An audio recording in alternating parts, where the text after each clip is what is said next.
ඕක වහන්න. මාතේ ඔයා වහන්න මට සල්ලි දීලා නෙමෙයිනේ. මට ගෑණි මට බන්න.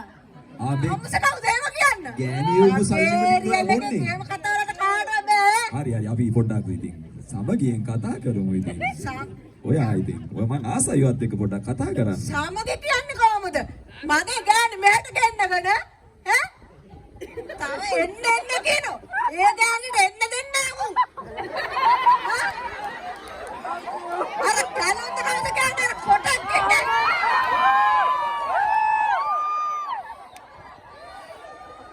ඒ කොටෝ කියනවා. ෆ්ලයිට් නෑ ළමයි නෑ කියනවා. මගේ ගෑණිට ළමයි යඩනා. අම්මෙන් එන්න කියනවා. මගේ හිතේ වෙතරට මාත් මේ බොන්නේ. දැන් බලාගෙන ගියාපුවම කැලුම් ඔක්කොම ගෑනු ටික ගෙන්න කියලා. ඒ ගෑනිට ගෙන්න ඕන අඬනව මාත්‍යා රායල්ලියට මට නින්දක් නෑ. කවුද අඬන්නේ? මගේ ගෑණි. ගෑණි අඬනවා. ඔව්. ඇයි අඬන්න මාත්‍යා මේ කැලුම් කියන අර කොටා කියලා කියන්නේ අපේ ගෑණි. හැමදාම ලයින් එකේද මොකද කියනවා? ඒක මැදින් යනකොට සර් මේ වෙන්න කියනකොට ආ පුතා ඉන්න ඉවසන්න පුතා ඉවසන්න කියනවා. එහෙම කරලා අවුරුද්ද ඒක අත්‍යව දුන්නනේ එවන්න බෑ. දැන් කැලුම් කියන එක කෙනා ඉවසන්න කිව්වට දැන් ඔයාටත් ඉවසන්න බැරුවේදිනේ නේද ඔච්චර කාලේ. ඉවසන්න බැරින්දයි මාතේ මේව ගන්න.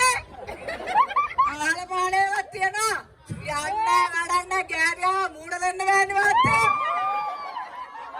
ඒකයි වැඩේ. දෙක තුනක් වඩලා දානවා. ඒක තමයි ඒකයි වඩන්න එපා. වඩන්න දෙන දෙක තුනක් බඩ වෙන්න.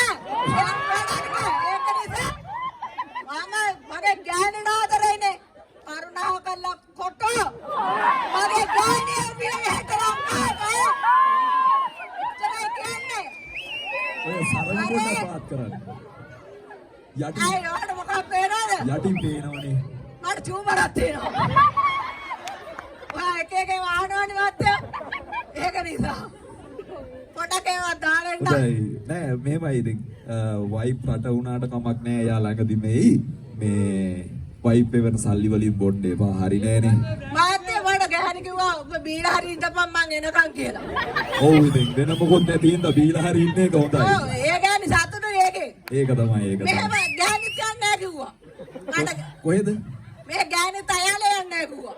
අයාලේ. අයාලේ යන්නේ නැත්නම් හොඳයි ඉතින්. ඒකේ ඉඳලා ඉතින් ඒ ගෑනිගේ විශ්වාසය තියලා මාත් ඉන්නවා. ඊට පස්සේ චෙක් කරලා බලනවා. පොඩ්ඩක්. චෙක් කරලා බලන්න ක්‍රමයක් තියනවද? ඒක මන් දන්නවා. හරි අපිට කියන්න එපා. හරි කමන්නේ කොහොම වුණත් කමන්නේ හොඳ ස්වාමි පුරුෂයෙක්. එපා චුට්ටක්වත් එපා. මා කැමති නිකන් ගන්නවන. දැන් ඕනේ ඒක ඉවරනවනේ. එපා. මේ වයිප් ආව දවසක සන්තෝෂෙන් ඉන්න. වයිප් එක්ක පොලිස් එකක් දාලා සන්තෝෂෙන් ඉන්න මොනවා වුණත් පිට යන්නේ නැති හස්බන්ඩ් කෙනෙක්. ඔයාලා සතුටු වෙන්න මං වගේ මිනිහෙල්ලම නෑ. ඔව්. බාය. මේ වාගේ නමක් චුට්ටක් කියලා යන්නකෝ. නමද? ඔව්. බණ්ඩයියා. බණ්ඩයියා කියලා නම් දන්නවා ඇත්ත නම අහන්නේ. විනිශ්චය මණ්ඩලයට ඕන. ඒ නම කියන්නේ මොකද්ද වාගේ? කවන්නේ ඉතින් කියන්නේ අවුලක් නැහැ. දැන් ඉතින් ඔය ඔක්කොම කියලා ඉවරයිනේ. මාලා. එංගුවේ. හරි මේ අමත්තා දුන්නද? බණ්ඩයියේ